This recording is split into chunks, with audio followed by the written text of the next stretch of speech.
Hey Michael, how you doing? John Harrington here. How are things, John? Good, thanks. See, the tip panel was named yesterday. Interesting additions and players not there. Liam Casey isn't there this year. What's the story there? Do you know? I think Liam is planning to go away. But like, look, it's I'm not 100% sure when he's planning to go or whatever. But I think he had kind of informed the management last year that it was his intention. And I think everyone knew it was coming at this stage. He'll obviously be a loss given he was very very good for us last year. Yeah, I was just about to say. I mean, he was one of your better players last year, wasn't he? He was very influential. Yeah, he had a huge Munster final for us, especially with a couple of very big points, and even especially towards the end of the league when we needed a couple of victories, he got a big goal up in Leitrim when we needed it too. So yeah, like look, it's natural though. It happens most years with us. We tend to just keep rolling on, and we've lost a lot over the last number of years, but we still keep going. New addition, Philip Ryan, former Dublin player. Do you know much about Yeah. Philip? I would have met him. Well, I've met him a couple of times, obviously, since we started training. Yeah, look, he's a good player, and hopefully he can bring a lot to us. He obviously has his experience of winning 2 All-Irelands, which is invaluable as well, and hopefully he comes down, settles in, and can play some really good football for us. We've seen it, I suppose, across the board in a lot of other counties. You see Conor Cox doing it up in Roscommon, and hopefully he can have the same impact for us. Greg Henry's back in there, a guy you know well, going back a long way. Yeah. Soccer player as well, but lots of ability. Greg was around last year as well. He was around the panel last year as well. So while he probably wasn't, he didn't have the impact maybe he wanted to have on the team last year. He's more than capable of making that impact this year, and he's another one of a number of us who played the whole way up together. Who are now coming to 27, 28 and hopefully trying to kick on. Just finally for me, Philip Austin's gone. I mean, I'm sure he'll be missed from the dressing room as well as the pitch. A huge player, yeah. I was genuinely sad when I heard the news that he was stepping away, and like he was someone I looked up to massively when I joined the panel. I got pretty close to him over the number of years that we got to play together, and I was fortunate enough to be away with him multiple times, and that I get to call him a friend. He's a brilliant person to have around the dressing room. Was unbelievable with younger guys coming in, just making them feel at home. And his impact on the field was incredible. He was, maybe the last couple of years he was struggling a little bit with injuries, but still, you see him on the big day against Cork. He comes off the bench and kicks a big point when we really needed it. And he'll be sorely missed. But like, look, 15 years is some innings as well. And he owes that jersey nothing. And I think he said it himself. He feels like it's in a much better place than it was when he first started off. Thanks, Michael. How's it going, Michael? It's Niall McIntyre here. How are you getting on? Hi, Niall. How are things? Not too bad now. You kind of had the best last year, Michael. Between, can you hear me there? Yeah. Yep. You kind of had the best both last year between getting to traveling and come back to win the Munster Championship with Tipperary. Like, it must have been a very enjoyable year personally. Yeah. I had planned on staying away a little while longer, to be honest, and I missed out on that. But look, with the way 2020 turned out, I'd probably one of the better ones, definitely. I still got to see a little part of the world in the early part of the year, and was thankful enough that I was around number 1 for a county championship with my club, and then secondly the Munster championship with Tipperary. So yeah, it turned out really, really well, and it was really enjoyable in a lot of ways. I moved home. I was back in Clonmel, so even just being around home for a few months that I probably hadn't planned on being, considering I've been in Dublin for a long time. That was enjoyable in its own way, and yeah, I'm cognizant. Obviously, there was a lot of people who went through some pretty hard times as well. Like, chances are we'd probably all be sitting around in a circle having this conversation had things been going on normally or at a location like that. So while I'm happy with the way mine turned out, I would have preferred probably for things to have stayed the same and for people not to have gone through what they had to. Yeah, like when you were planning to kind of travel for the year, like how did you find it settling back in then to play football? Like how was the fitness like when you were starting back coming in then? I was lucky in the fact that probably had a couple of months before we got back on the field. I wasn't in the greatest shape in the world when I arrived back home. I'd spent probably 3 months not really doing anything at all. So at least I had that, and with the way it turned out, kind of the club was good that it gave you a base to go into intercounty later in the year that maybe we haven't gotten this year, and you might see a few niggly injuries that people are going to get because the intensity is going to go from 0 to 100 very, very quickly, rather than the build up that we had last year. How do you find that in general, kind of the commute down from Dublin down to Thurles for training? Like, does it be tough going sometimes, or is it just grand to do it? Like, yeah, it's funnily enough, it's probably changed a little bit over the last few years. Originally, we would have always gotten to train, and that was actually quite enjoyable because there was always maybe 5 or 6 of us that would get to train down together, get to train back up, and it was nice that you just switched off for the hour and a half. You could enjoy each other's company, and it's probably changed now that you're having to drive up and down on your own. It's a little bit different, but certainly the changes in the 6 or 7 years I've been up there, number one being the motorway actually being finished, has made a huge amount of difference. And it's not taken half as long as it would have, and it's certainly not as much of a headache as it would have been 10 years ago, 15 years ago, certainly. Sorry, Michael, thanks. No worries.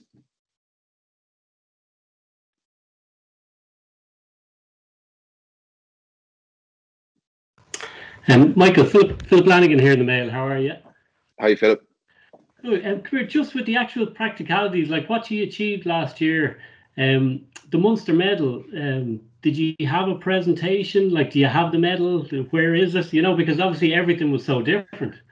No, I think the intention was that we would wait until we would be able to actually meet as a big group and have a function and really enjoy it. I think that'd make more sense than maybe trying to rush that occasion and get it done so that you could move on. Hopefully now there might be a few more medals to be handed out if we do 2019 or 2020 and 2021 together come the end of maybe this year, and it could be a big night for Tipperary across both codes.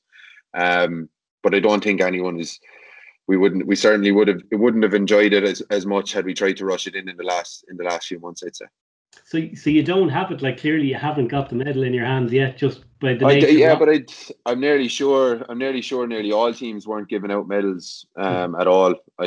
But yeah, it's in the pipeline for us. It's not something we're going to rush through. We'll hopefully get it later in the year when I'm sure there's people who are lining up weddings and that sort of thing to get a few more people at it and enjoy it that way.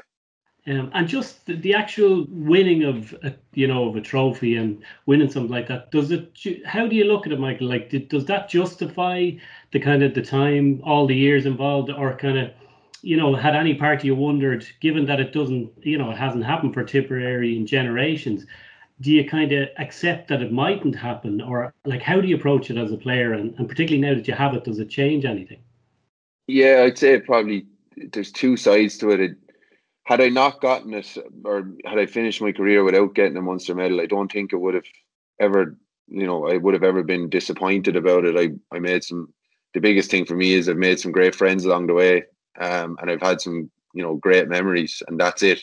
I mean, I'm talking like I'm 35 here now at the minute, so we'll give a pass on that.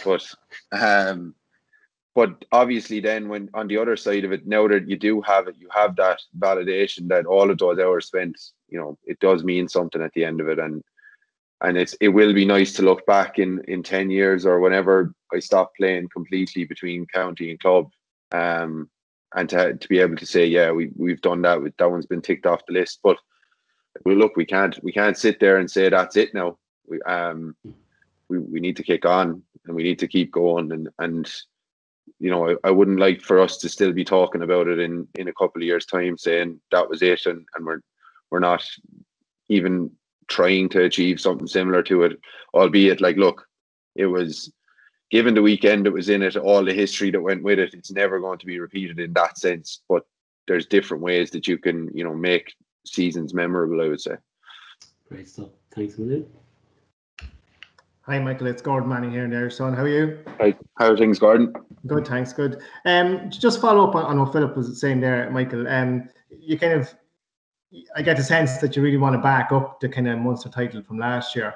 And yet the narrative maybe outside of the county would be, Tipperary got their Munster title and wasn't it great, and now it's back to Kerry and Cork again in some respects. Like, is that kind of a motivating factor for you guys, or is that kind of something, even when you noticed the Munster draw a couple of weeks ago, it was Cork and Kerry have been kept apart, opposite sides of the draw? Yeah, look, at the same time, there's a history there going back 100 years of how many finals or games along the way of Kerry and Cork played against each other. They've earned that in a lot of ways. But look, we've played in 2 Munster finals in the last 5 years. We'd like to add to that. I'm sure Clare would. Limerick drove us really, really close last year. I'm sure they'll be, thinking they have a shot at maybe getting to one in the next couple of years. I never think of it as a disrespect or anything like that. To be honest, Cork and Kerry are good teams, and it's always going to be the narrative, if they're kept away from each other, that people are going to believe that it's going to be the two of them in the final. We'll just keep working, keep trying to do our thing, and obviously we'll welcome whoever it is, Clare or Kerry, to Thurles in July, and hopefully try and turn them over as well. And just one last one for me, Michael. There's no back door again this year in the championship. I know the hurlers had one last year, and they have another back door again this season. Is that an issue you would have liked to have maybe seen change, that there was a second chance for football teams this year? Yeah, look, it would be nice that you'd have the secondary game, but I can understand why it's not there. There's a much smaller number of teams playing in the hurling championship. They don't have the same amount of rounds as us. And I think comparing the two probably doesn't really make sense, because their competition is a smaller group of teams. So, look, it's great that we can have a championship. And last year's championship threw up a lot more surprise and intrigue than it ever has before, to be honest. And if something similar was to happen again this year, I don't think anyone would be too disappointed. And that's the way I look at it. We look forward to, it is a little bit like years ago where you look forward to a big Munster championship game. And that's what we're looking forward to once this league is over. Thanks, Michael. How's it going, Michael? Brian Barry here from Sky Sport. Hi, Brian. How are things? Good, thanks. Good. The upcoming National League, how important is that for Tipperary, and how much stock are you putting in promotion? Yeah, it's the first stepping stone, I would say, to what we talked about earlier, backing up last year. We want to do well. We're going to have 3 competitive games in the National League Division 3 South. No more so than the first one, that we're going to have to go back down to the Gaelic grounds again and play against the Limerick team, who really, have had our number over the last couple of years, I would say. And for us to, we would like to get promoted. We're going to work as hard as we can to finish in that top 2 and give ourselves that shot. And no more so than any team, later on in the year, you can see that there is no qualifiers. So teams will be going hell for leather, I imagine, from next weekend onwards, and they will see it as a very big fill up if you can get promoted out of whatever league you're in. Yeah, obviously the league was meant to start in early February originally. In a way, has the enforced break of 5 months helped you kind of get back down to earth after playing in Munster finals and All-Ireland semi-finals, or? Yeah, I'd say it's more so the fact you haven't seen anybody, to be honest. There's been a whole cohort of Tipperary football people who, would travel the length and breadth of the country, and we haven't been able to meet them at all. We haven't been able to, to see how much it means to them, which was the big thing. And that's something I'm really looking forward to. I think we're lucky in the fact it's not the first time that we've played in an All-Ireland semi-final and done that. We have the experience from 2016 going into 2017. But the break was nice that you could box off last year now and move on and start thinking about 2021. Cheers. No worries. Hi, it's Michael. It's Conor Neville here from RT Sport. There is a perception. there is a perception when a team makes a big breakthrough that the following year tends to be a write-off. I mean, that's the sort of stereotype. Are you conscious of that? Have you discussed that, or is it something you're trying to combat? It's certainly not something we've discussed. I don't think. We're just trying to continue to keep getting better. Last year, like what in my opinion anyway, for 2021, we just want to make it memorable in its own way for whatever it is. Like, we may not repeat what we did last year, but there's different things that you could do along the way that makes it memorable for everyone in the team and the people who support it as well. That's the way I'd look at it anyway. We, like, the last time we probably had a great year in 2016. We still had the following year, we had a very big win up in Cavan in the qualifiers when we were 4 or 5 points down, and it's a game that people still talk about now again. So, like, there's always the opportunity, even if it's on a smaller scale, to build on things, and hopefully get back to somewhere near the top that we were at last year.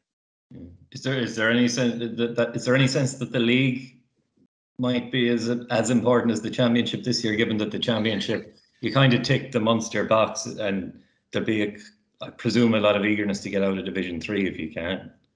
Yeah, I would say so. Yeah, it's like for every team now, their first priority will be to finish in that top 2 in whatever group that they're in, and it gives you a big boost going into your championship after that. The league probably takes on extra significance, certainly in the football, as compared to the hurling, because obviously they have the luxury that they can go through the back door and still be involved in the championship. Yeah. Cheers.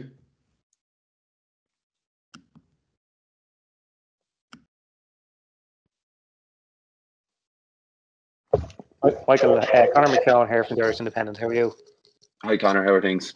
Just on the Mayo game last year, like, it was obviously a pretty sort of unforgiving lesson to have learned. But, like, in terms of analysing it, in a sort of a technical way or whatever way you kind of look back on games, like, what did you find? What was the biggest shortfall in Tipperary's game that day against Mayo? Certainly in the first half, I think they gave us a lesson in turning us over, really closing the space with 2 and 3 players very quickly around the middle of the field, and then hitting us on the break at the far end. In the second half, we probably went long a little bit more on our kickouts, especially, and they maybe didn't have the same opportunity to do that. And we came back into it. Now, look, it's natural when you're that far ahead at half time that, the handbrake comes up a small bit. There's people probably thinking about an All-Ireland final, so you have to take that into account. But certainly that first half, I thought their forward line, their inside forward line and half forward line, the physicality in their tackle and how they tried to, basically put us into channels where they knew they'd turn us over and then hit us as quick as possible on the return. It was impressive to look at. Now, we made our own mistakes along the way, but it's certainly, something we'd have to keep in mind as well, going forward, especially when you're playing up at that level. Yeah, like, had you considered the step up was going to be that big from a Munster final against Cork? Not really. I say not really. Like, we played in an All-Ireland semi-final before. We kind of knew what to expect, but the intensity level probably was another little bit ahead of what we were expecting, or not even expecting. I just thought Mayo were exceptionally good on the day. Like, you can go out with all the intention in the world to work as hard as that and get the turnovers, and some days it just doesn't happen for you. They were just really, really good against us on that day, and it's something that, hopefully we might try and take on and build on ourselves, and try and start doing that to other teams around us.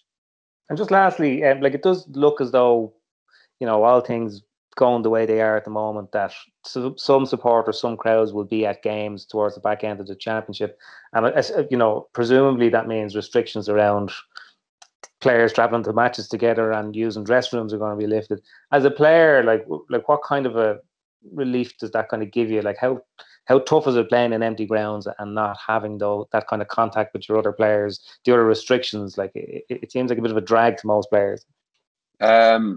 Yeah, not having supporters there is really tough. Really, really tough.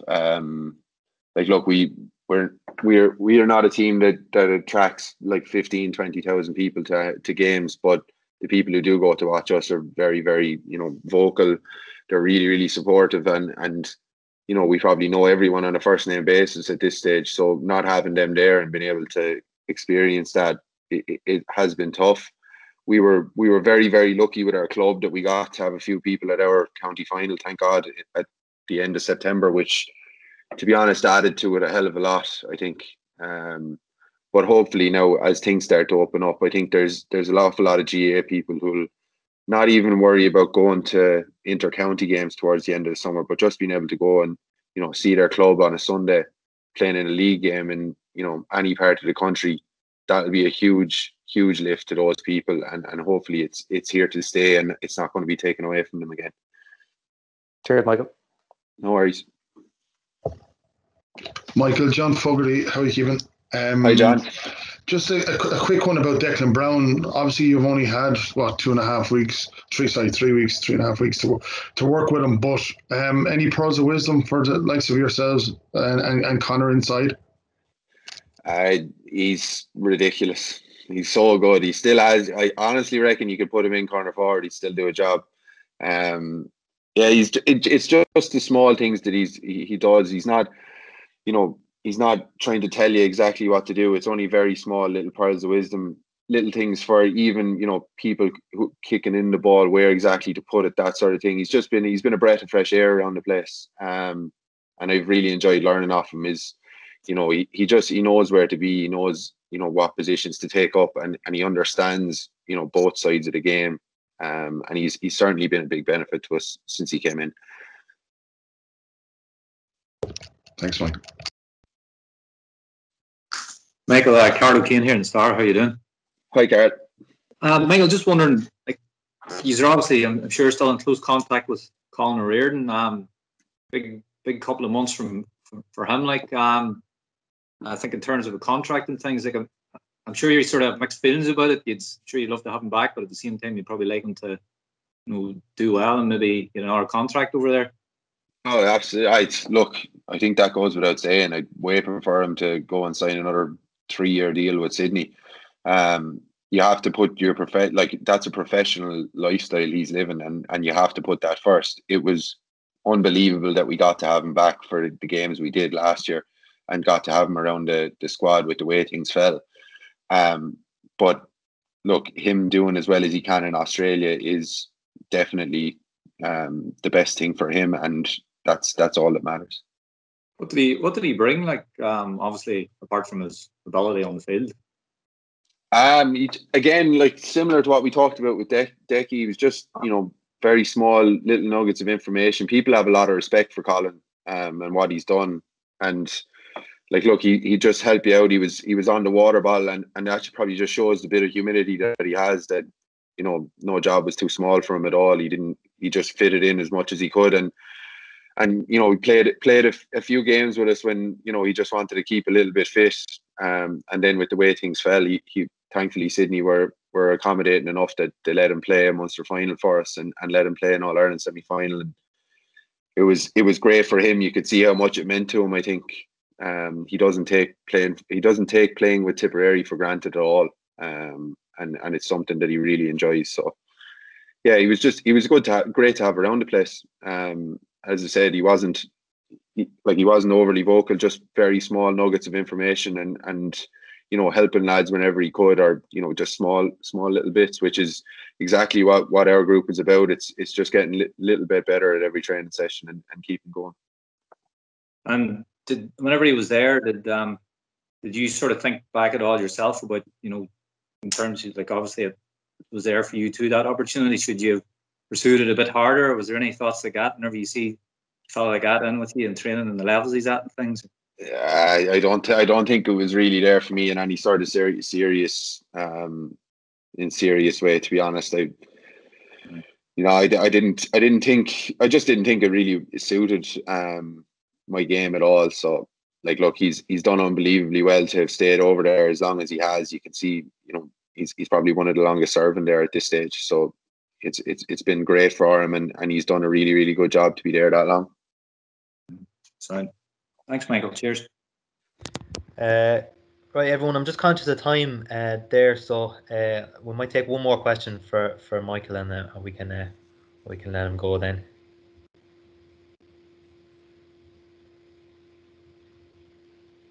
Or if everyone is finished up.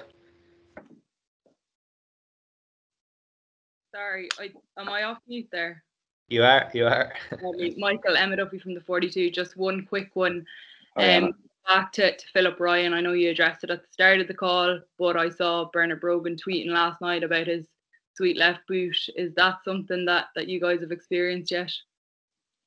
Yeah, he's been training with us obviously for the last couple of weeks, and yeah, he's a really, really good player. He can get on the ball. He can take his own score, and as I said earlier, he'll hopefully be a big addition to us this year, and hopefully going forward as well.